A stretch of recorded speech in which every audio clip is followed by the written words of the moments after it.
Hello everyone, Charles Watts here. Welcome back to Inside Arsenal, where as you can see, I'm joined again by James Benge of CBS, which means it's time for Inside Arsenal Extra Time. How you doing, mate? All good? I am great. How are you? It's been a financy week, hasn't it? We're going to talk some numbers, which I know you can hardly wait. No, you're going to talk some numbers. I'm going to listen and nod like I understand what you're talking about. But really, it's going completely over my head, and I'm probably counting sheep in my head or something like that. But what's the worst that could happen? Yes.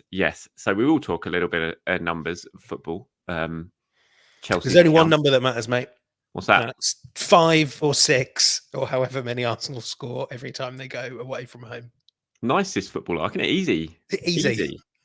Stadiums empty everywhere we go. It's certainly a song being sung over and over again by Arsenal fans when they're watching their team at the moment. And we saw it again on Monday night. And just another.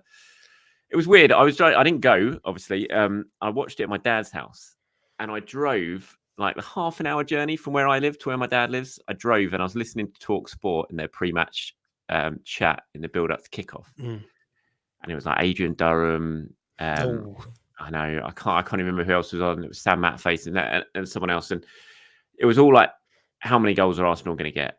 You know, this is all there you were talking about. How many goals is it going to be? And they were saying the record, you know, if Arsenal score 5, it's the first time an away team scored 5 in 3 consecutive top flight games. It'll be the first time a home team has conceded 5 in 3 consecutive top flight games.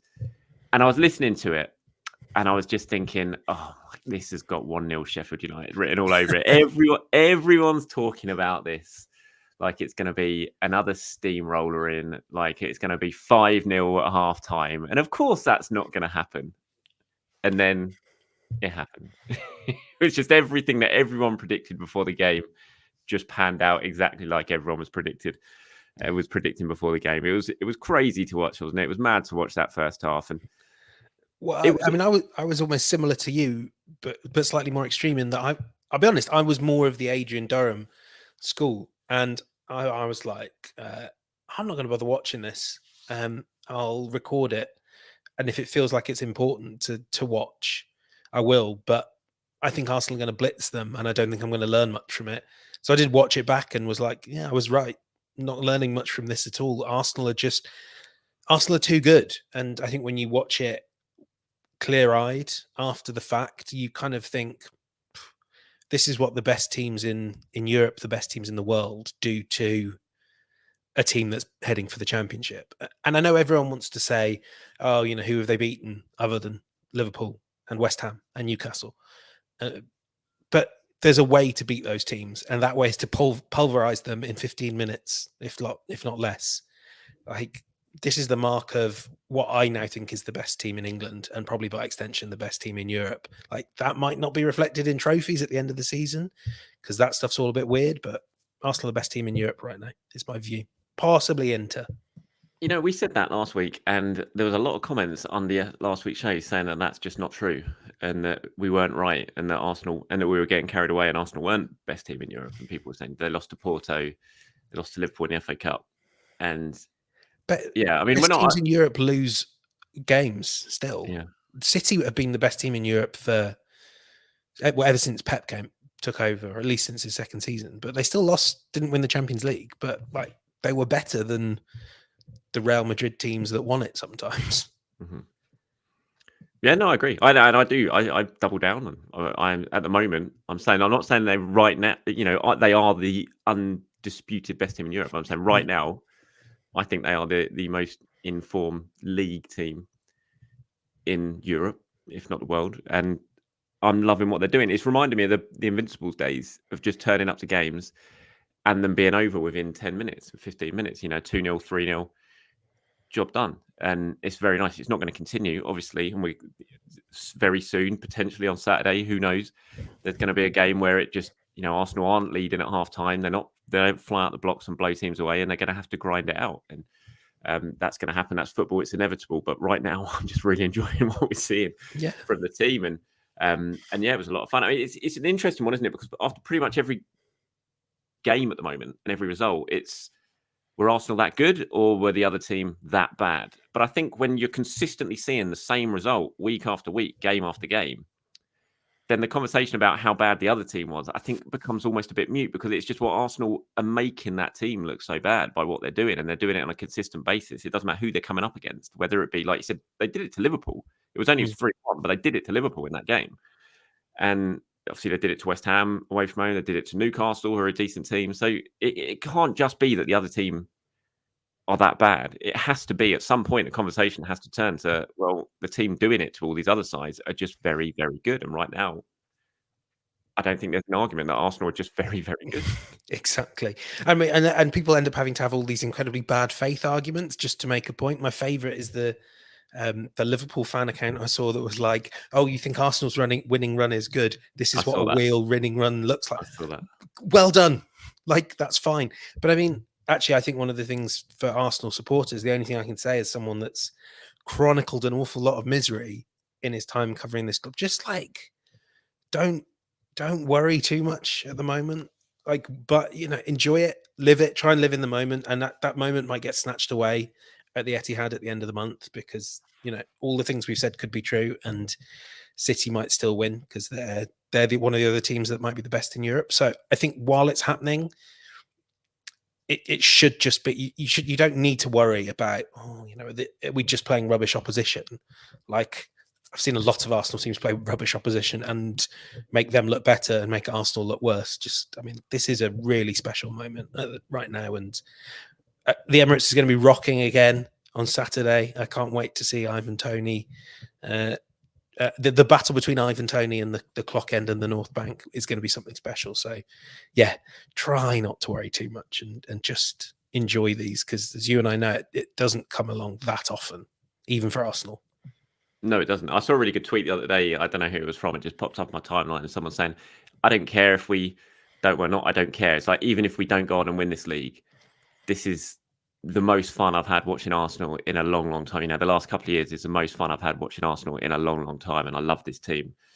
And I think that's a really good way to look at it. Obviously, everyone wants trophies at the end of the day, but it wasn't that long ago that it was really, really miserable following Arsenal, and you were kind of looking at everyone else competing for the top honours and thinking, that's a million miles away. But now, Arsenal are very much in that mix. And the good thing is they look like they're going to stay in that mix. Whatever happens this season, you would pretty confidently predict they're going to be in the mix again next season now. And that's not going to change. And, that's just what we all wanted not long ago now. But obviously, it'd be nice to finish it off with trophies. You talked about Brentford there, which is obviously a massive game. They're all massive games. Every single game is huge. But the significance of Arsenal going first this weekend, and then significance of what happens 24 hours later, it's very hard to kind of underestimate that. Arsenal have been playing catch up the last couple of weekends. This is their time to sort of lay down the early marker and then hopefully be able to sit back, put the feet up, whack the TV on. Mikel Arteta's just said that he's going to watch it with his kids on Sunday. I loved how everyone was trying to get him to sort of say what result. He was so in his, when he gets sort of tight and it's like, I'm not going to answer any question. People saying, what result do you want? He was like, I don't care about the result. Of course you do, Mikel. Like, of course you want a draw, or of course maybe you want probably a draw. But he's so sort of cautious about making headlines sometimes that he was just like, yeah, just want to enjoy a good game, guys. Just want it to be a great football match. Like, no, you want a draw. You want 6 injuries and 8 red cards for both teams. Like, don't lie to us, Mikel. Yeah, Rodri red card would be nice. I have to say, Rodri red card, and then Haaland getting sent off for arguing his case, something like that in the last couple of minutes, and it's still finishing 1-1. That would be the dream scenario in that one. So, I mean, in terms of playing first, do you think that's going to have any sort of impact on Arsenal this weekend? Do you sort of look at that going, the front runners this weekend, thinking that might change things a little bit? I do. I think it more has, the impact is really contingent on winning. But I think for too long, it's almost felt like Arsenal have just been on the periphery of this conversation. And I think part of what it will do is Arsenal will hope it will make City and Liverpool go at it if they win. That both those teams feel like, well, we don't want to find ourselves third with an international break right around the corner. And I know these margins are razor tight, and any team could in 1 week go from first to third. But I think just putting a bit of pressure on both of your opponents to say you've got to win, because Arsenal right now are playing like a team that could do what are they on now? 7? Like 7, yeah. 7 straight wins. the way they're playing, it could be a really long stretch, or it could be a stretch of 8, 9, 10 wins and a draw. And so I think, this is really about firing. I don't think it will matter too much to the actual players, but I think you can get in the minds of your rivals, and that always. I mean, I so remember feeling that after City beat Everton. You remember where it was just like these players now know it's gone, and I know that was later in the season, so I don't think it'll be quite as impactful. But I think you can start playing on some fears about Arsenal that City and Liverpool would be wise to have. Yeah, I agree. I think if they win, it's the first time they've gone top since Christmas, isn't it? Since that draw at Liverpool, actually, when it was sort of confirmed them being top of Christmas, and I think it can have a big impact. Arsenal are certainly seen or have been seen as the kind of outsiders in this title race by everyone. It's all because it's Liverpool, Man City, that rivalry that basically has ruled the Premier League for the last 6-7 seasons.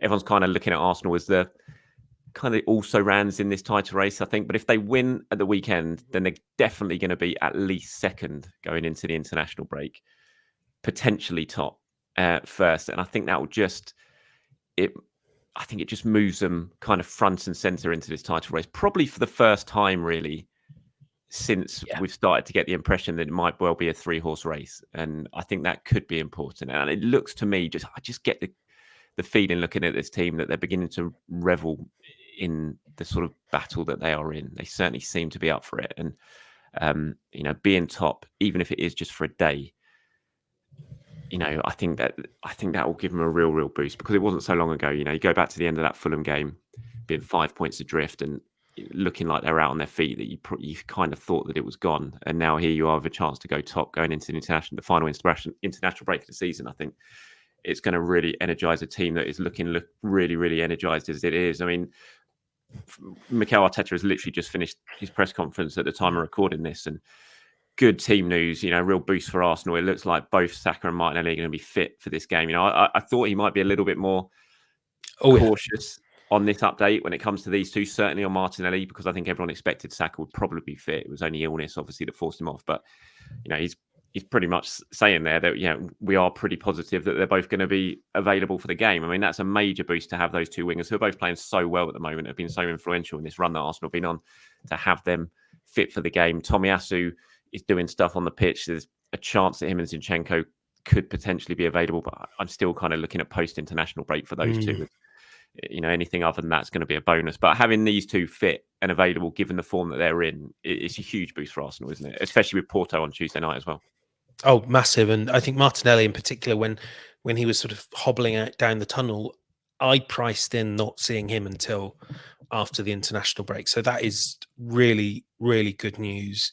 I mean, I wouldn't have been worried to be without one of them, given the way that the rest of this squad is playing at the moment. But both is when you start going like, just like, and I mean, right now, when we talk about sort of best in the world and all that, Saka is one of the best players in the Premier League in 2024, if not the best. And having him, he's just reached this other level now where him in your side makes you feel like there's a guarantee you've got one goal or one assist today, and it'll be coming from Bukayo. So him and Martinelli against the Brentford team that are going to, I think I've seen quite a lot of them of late. Sergio Reguilon looks really good going forward, but Saka against Reguilon and whoever they have at the back is going to be a real challenge for Brentford, it has to be said. Yeah, absolutely. He's playing so well. It made me laugh when Mikel said afterwards that he was ill, and that's why he went off. It's like he'd literally just run Sheffield United ragged for 45 minutes, and then you find out he's been ill and has had to go home sick on one of the days leading up to it as well. So yeah, it says a lot about Sheffield United. It does. What were they doing playing Austin Trusty at left back? What was that about? It was so bizarre. Really odd decision from Chris Wilder. Not that it was too much of a bother for Arsenal. It was a boost for Arsenal. But Martinelli as well, I think for a player who I think for the first half of the season, we're all wondering, is he at his best? His goal output wasn't great. His goal contribution wasn't great. He's made a big upturn. He's had a big upturn in form recently, hasn't he? Obviously got a goal, slight deflection on it against Sheffield United. But yeah, I think he's in really good form. I like you, I was really worried when I saw him being carried off the pitch, basically, I was kind of looking at that thinking he's done a metatarsal or something has happened really, really serious. So for him to basically be fit for this game at a weekend, that is not what I was expecting when I saw him going off down the tunnel on Monday night. But he's in fine form as well. And would you play him though? What would you do in this game? I spoke about it on my show this morning. I think it's a really interesting one for Arteta because that Porto game is so huge on Tuesday night. So it's a Saturday evening and then a Tuesday evening. Yeah. And Mikel he's been playing this same team basically, hasn't he, for a while now with, Jorginho, Rice, Odegaard as the three. Do you change things up a little bit against Brentford, or do you think that this team that obviously Mikel's really liking at the moment can get the job done in both games with very little changes? Yeah, I suppose 3 games in 8 days should be manageable. I mean, I hadn't necessarily thought, obviously, because I thought Martinelli wasn't going to be available without having sort of dug into that. I hadn't really thought about Martinelli, and I was thinking about him more in the context of Jorginho and what you can get out of him. And I think maybe like those are the 2 I'm interested in. With someone like Jorginho, I think it's play from the start, win the game, get him off so that he's got what he needs for Tuesday. But Martinelli, perhaps there you can use him as more of an impactor into this game off the bench. Maybe you go Jesus and Havertz might be too many minutes for Jesus, so maybe you go Trossard and Havertz. Like there are options there now, aren't there? Which is good. There's not long ago there wasn't, but now there are. Yeah, exactly. You just make that. I mean, I think you effectively let the medical staff guide you, and if they think Martinelli's good to go, yeah. And then I think with those 2, you can do what you've done a lot of late: win the game, get them off early, think about Porto. I think that's probably the best way to approach it. I think pretty much every game at the moment we're kind of approaching it, going into it, thinking, is this a game where he's going to give Jorginho a rest, and you could go with a Smith Rowe or someone like that, and he's not doing it. He's continuing to play Jorginho. I mean, it's a question again for this Saturday. Do you need to play Jorginho against Brentford? Could you go with, go back to Rice as a holder and then bring in a Smith Rowe who didn't get any minutes at the weekend or on Monday night, or you could play Fabio Vieira, who I thought was very bright when he came on for 45 minutes. Thomas Partey's, of course, back, although he looked very, very, very rusty against Sheffield United when he came on, as did Gabriel Jesus at times. So there are options there, but it's going to be interesting to see how he kind of balances it, because it's a massive week. It's a massive week for Arsenal. Obviously, it's a huge week for Arteta. I spoke about that again this morning, and he's never won a knockout game in Europe. And that Porto game is, if it goes wrong, and we hope it doesn't, it would be such a missed opportunity, such a huge missed opportunity for Arsenal if it goes wrong against Porto on Tuesday night. They need to win that game. They really, really do. And it's a massive week for Arteta, I think. And how he sort of balances the teams and the starting 11s for both games, I think is going to be really, really interesting. And it would certainly open up the possibility of just slowing their momentum in the Premier League a little bit. They did so well to put that loss out of their mind, didn't they? Against was it Burnley they played after, or was it West Ham? I can't quite remember. Wasn't West Ham, was it? No, it was after the Burnley game, I think. So it was between West Ham and Burnley. I mean, pretty much I can say whichever one, because they've been winning them all 5-6-0 anyway. So they responded very well to the last Porto defeat. And I think that was a strange, weird game where they will have learned a lot. But, it's great to learn those lessons, apply them, and then get through, rather than, being a learning experience in the Champions League. And Newcastle, it wasn't either of the ones you were talking about. Really? Was it that recently? It was Newcastle was 21st of February, Porto, 24th was Newcastle on the Saturday night. I mean, my brain, these round of 16 weeks just kill me work-wise, especially when you have like big Premier League games on the Monday night. Yeah, I think fair to say then they did respond very well to the Porto defeat, but I think it's one that could check your momentum. And I don't particularly see, for a team that's not in the FA Cup, I don't really see the value of sort of having a view of like, well, if we're out, at least we get time to focus on our fixtures.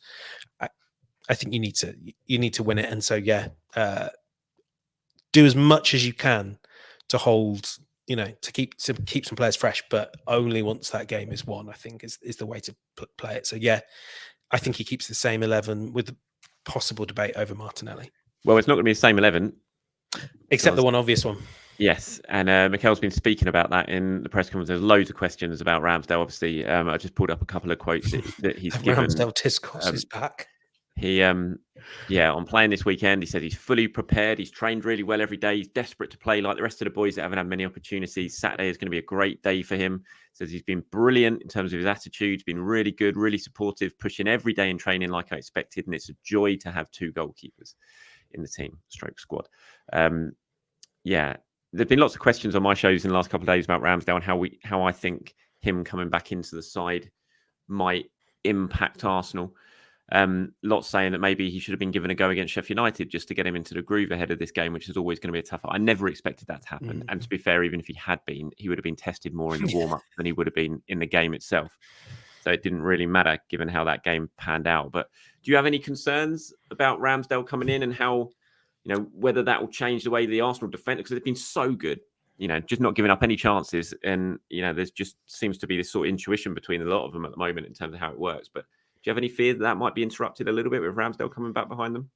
Not greatly. I think the last few times we've seen Ramsdale, I think there maybe has been a sense from the way he's playing that he's sort of desperately trying to prove that he can do what David Raya does, especially on the ball, holding possession, drawing the press, that he can do that as well as Raya can. And you would suspect, it's obviously I can't always get into the mindset of a professional footballer, but you would suspect by now that Ramsdale understands, like, this isn't a fight that's, a fight that he can win.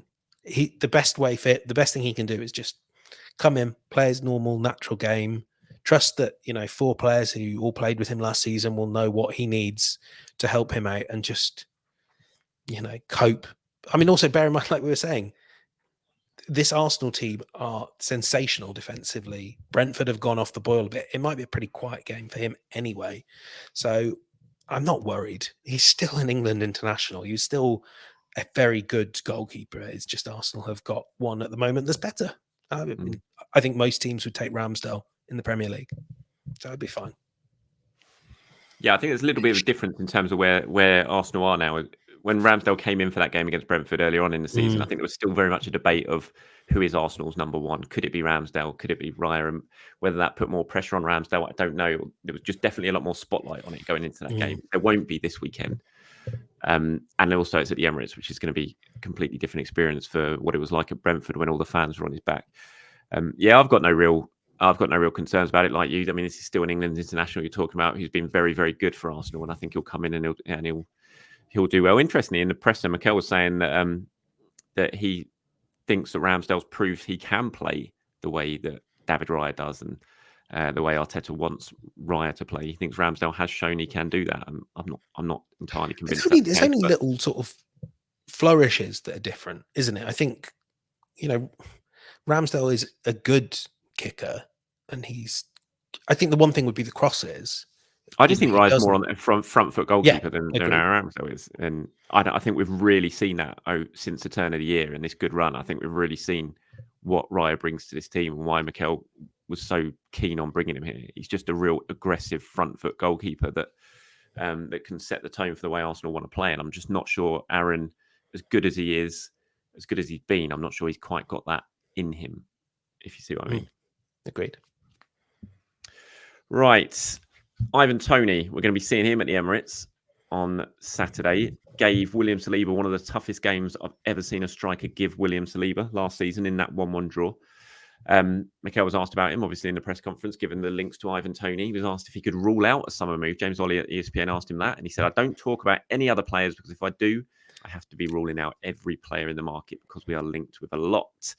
On whether Arsenal's sudden influx of goals since the turn of the year has changed his plans for the summer in terms of the transfer plan. He says, no, the plans that we have for the summer are very clear and they were done almost at the start of the season, understanding what we can have, the contract situation we have with some players and how we want to improve them and maintain the level of the team. So this certainly is not changing anything. First of all, what are you expecting from Ivan Toney this weekend? Do you think he'll be able to give Saliba the type of game he did last season? And I suppose, are you surprised or not surprised about? I mean, no, that's a rubbish question. We'll start on the Toney one. What do you think? We'll start on the Toney one, but in terms of Arsenal suddenly scoring all these goals, it was never going to change Arsenal's plans for the summer, was it? No. Absolutely not. They were I think they're always going to sign a striker this summer, whatever happens. And I don't think, suddenly scoring all these goals in the last few weeks was ever going to change that. No, exactly. I mean, I think Arteta is being a little mischievous in sort of implying that in September 2023, that, Edu gets out a stone tablet and chisels on it. These are the positions we're going to sign. These are 1, 2, 3. Like, there is always fluidity to these things, although the better a team gets, like Arsenal, they knew they were going all in for Declan Rice, well before even the January window of last year. I mean, Toney, I think he's been really good since he came back. It's only 4 goals in 8, but bear in mind those 8 games have included 2 against City, 1 against Liverpool. He looks like a player that still has that physicality. The duels, he's actually winning more duels this season, at least on the ground, than he did last season as well. So I don't think he's lost much. He's also playing alongside Neil Maupay, which I love. I don't know if I will love it for the 90 minutes that Arsenal are playing against Neil Maupay and Ivan Toney, but it is one classic throwback to 90s big man, little man combos, which we love here. And 2, it's 2 players that are really, really capable of riling up the opposition. I think it's underrated that how annoying Toney is now, because Maupay's been such a whatever you want to call him. I don't know what our policy is on swearing here at Inside Arsenal Extra Time. But I think that's going to be a real test for Saliba, because increasingly you also see Toney used as a sort of a screen setter, a guy that gets in the way of defenders so that Maupay can use his pace to get in behind. It's going to be a challenge, but we could have said the same thing about Alex Isak, about Nunes and Jota. I think Arsenal will deal with this challenge, and Saliba has got better since we last saw him, since he last saw Toney. So I'm just really looking forward to seeing this challenge. I know we've spoken about Toney almost since day one of this podcast. I'm more and more convinced that Arsenal shouldn't sign him, but more and more convinced I absolutely love him as a player. I think he's fantastic. I think he's really a real challenge. I like Ivan Toney a lot. Vissa, they got Vissa back obviously now as well, and Mbeumo's back in training this week. They've been tweeting a lot of pictures and videos of Mbeumo back in training. I can't imagine he goes straight into the starting 11, but it wouldn't surprise me if he's at least on the bench, which makes him a little bit more threatening. Mbeumo is really, really good. Top player. I really like Mbeumo. Every time I see him, I think he's a real handful. Really good player. If we're talking Brentford players for Arsenal to sign, there's the one. He's your wild card, is he, for the summer? He played lots through the middle this season. Obviously could give you that Saka coverage as well. I don't know. I actually think the team that should sign him is Liverpool if Mo Salah goes. But we are going off track, and we do have a lot of things to get through, don't we? We do. We don't have much time, because I've got to go and pick up my kids who are going to be standing at the school gates on their own if I don't get there pretty soon. So we're going to move on to questions now before we wrap this up. Okay, here's one from Charles Ramsey. He says, "Hey Charles, here's a question for you, and hopefully JB as well." JB. Shall I start calling you JB? It's very posh, isn't it, calling me JB? Well, you are very posh. Yeah, we don't like to talk about it. Right. Here we go. With the interest links from Norwich and Ajax in Cuesta and Stuyvenberg, respectively, and Jova's job being taken notice of this season, who would you be most nervous about potentially losing? How likely do you feel it is for one of them to go? And how vital do you feel like they are for the success that we've seen? Also, the evident hope from Barcelona to hire Mikel is hilarious. Thanks for all your hard work. Yeah, it comes with the territory of being successful, isn't it? I think you're going to get noticed, and it wouldn't surprise me if at least one of the coaching staff go come the summer. We've already seen Ben Napper sort of move away recently, although not on the coaching staff, but a key figure kind of behind the scenes in Arsenal's revival in the last few years. So, I wouldn't be overly bothered. I just think they'd appoint someone else. I think Mikel's so smart and has got his finger on the pulse that if someone leaves, he'd be very quick, if he thinks he needs to replace him with someone else equally as effective.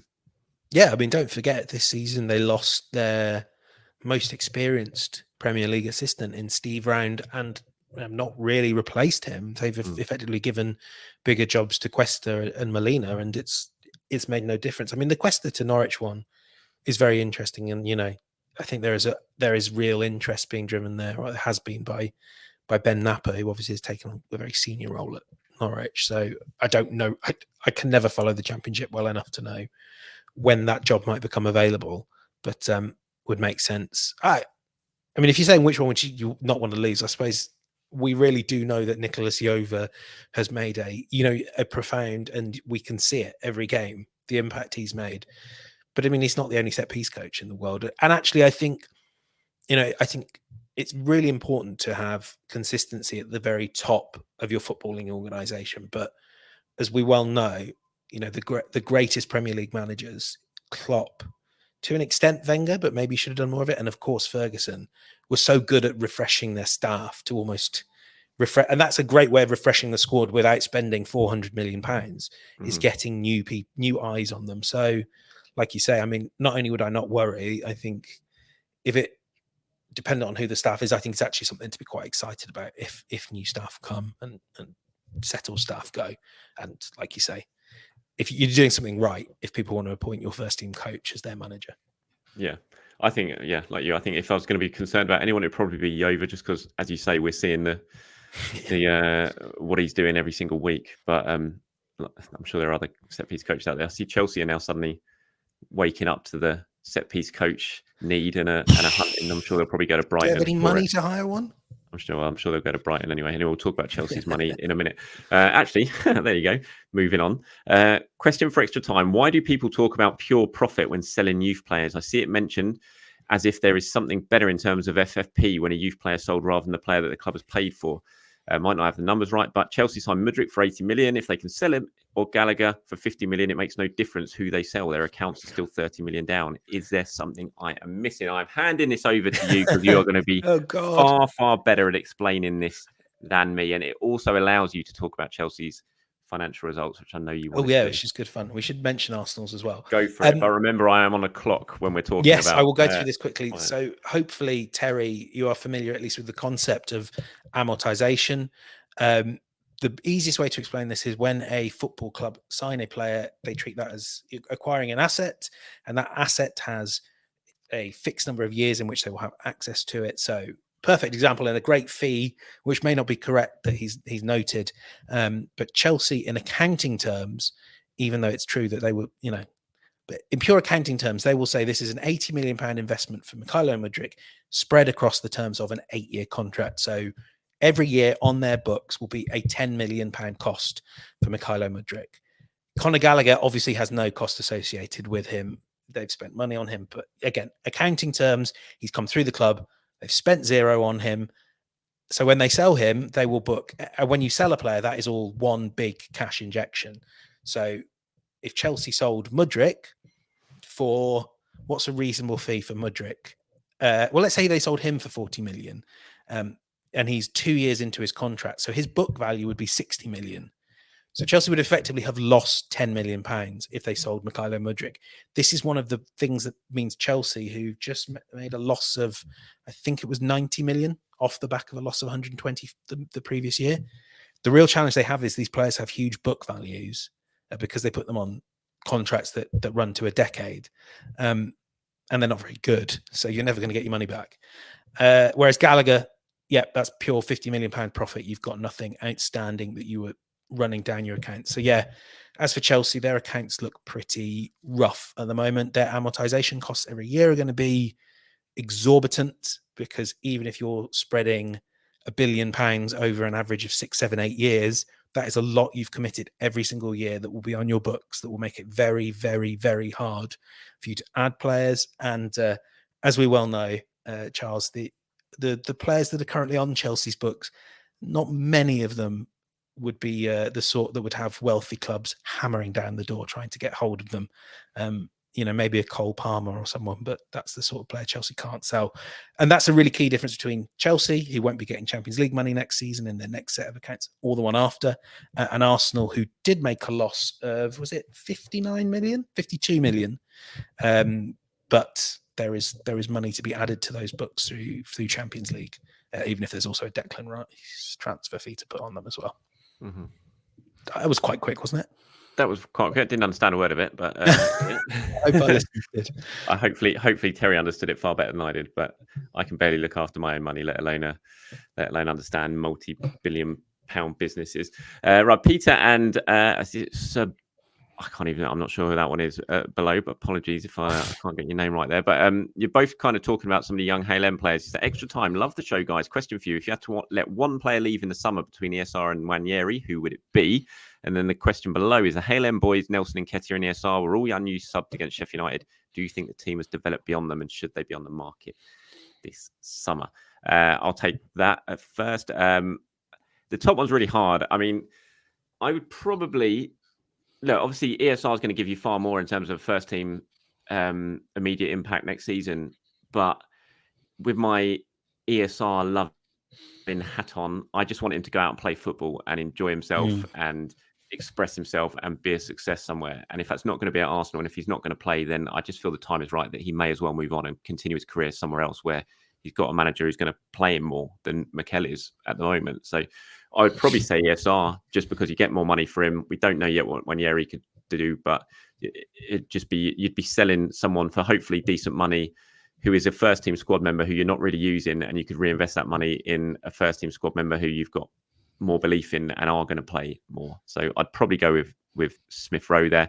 In terms of the bottom one, has the team moved on? I think it is probably moving on pretty quickly without them. I don't, I wasn't too bothered about them not getting minutes at the weekend against Sheffield United because I could understand what Mikel was doing. Vieira hadn't played for 4 months. Jesus and Partey hadn't played for 4 months. They needed minutes. They desperately needed minutes ahead of some really big games coming up. So I wasn't overly concerned about those lot, especially ESR not coming on for that one like I normally am.